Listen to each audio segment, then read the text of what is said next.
tolong nanti diusulkan di dalam penambahan istilah-istilah baru.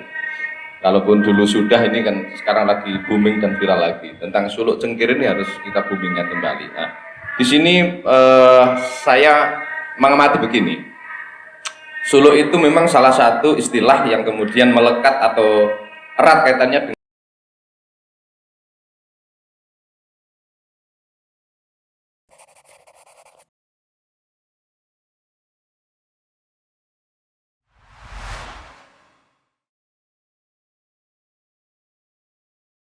ya, terima kasih. Saya menambah sedikit mengenai suluk cengkir. Ini tolong nanti diusulkan di dalam penambahan istilah-istilah baru. Kalaupun dulu sudah, ini kan sekarang lagi booming dan viral lagi. Tentang suluk cengkir ini harus kita boomingkan kembali. Nah, di sini saya mengamati begini.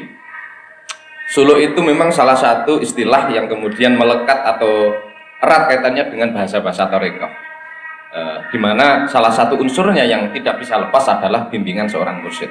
Dan ini saya kira sangat sesuai kalau kita kemudian suluk ini suluk cengkir, bahwa manusia itu kan memang diciptakan, pembedanya dengan hewan yang lain atau makhluk yang lain kan adalah terletak pada dia berpikir.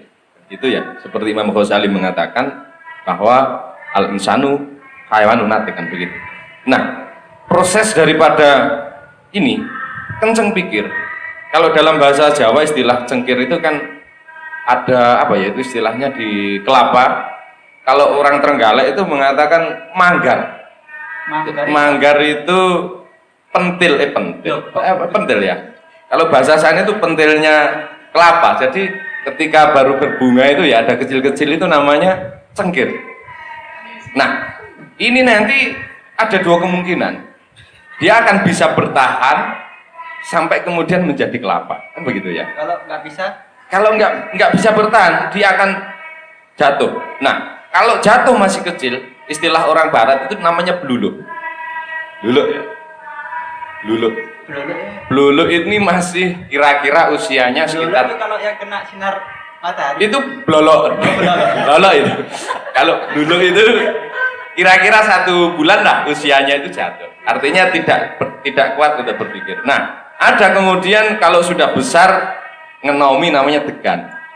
Degan ini sudah mulai ada manfaatnya. Sampai yang terakhir kemudian kelapa. Nah, yang menarik dari sini adalah suluk cengkir ini suatu metode bagaimana penguatan berpikir.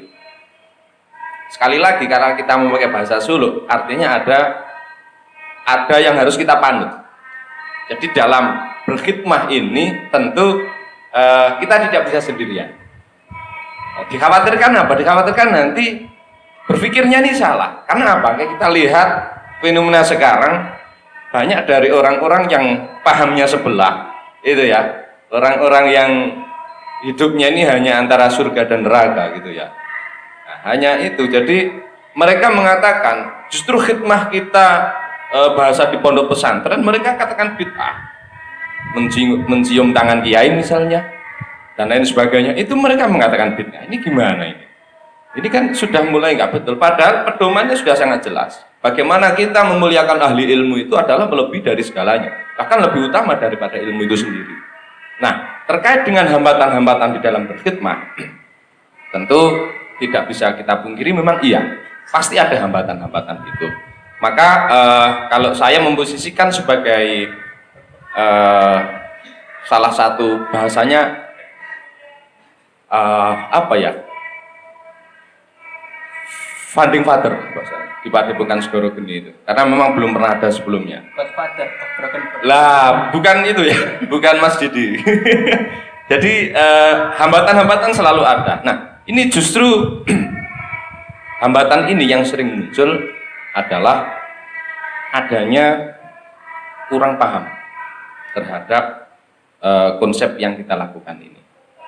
Jadi ketika belum dipahami, maka cara berpikirnya ini akan lain. Jadi ketika konsep ini belum dipahami, seringkali di sini yang menimbulkan masalah, sering menimbulkan problem. Nah, oleh karena itu khidmah ini sekali lagi bagaimanapun kondisinya harus tetap kita gelorakan. Bagaimana seorang anggota organisasi atau anggota masyarakat betul-betul di dalam berkhidmah ini ketika menemukan sebuah masalah ya kembali lagi kepada sang mursyid atau seorang pembimbing ini harus berusaha untuk mengembalikan ke arah yang sesuai. Begitu kira-kira.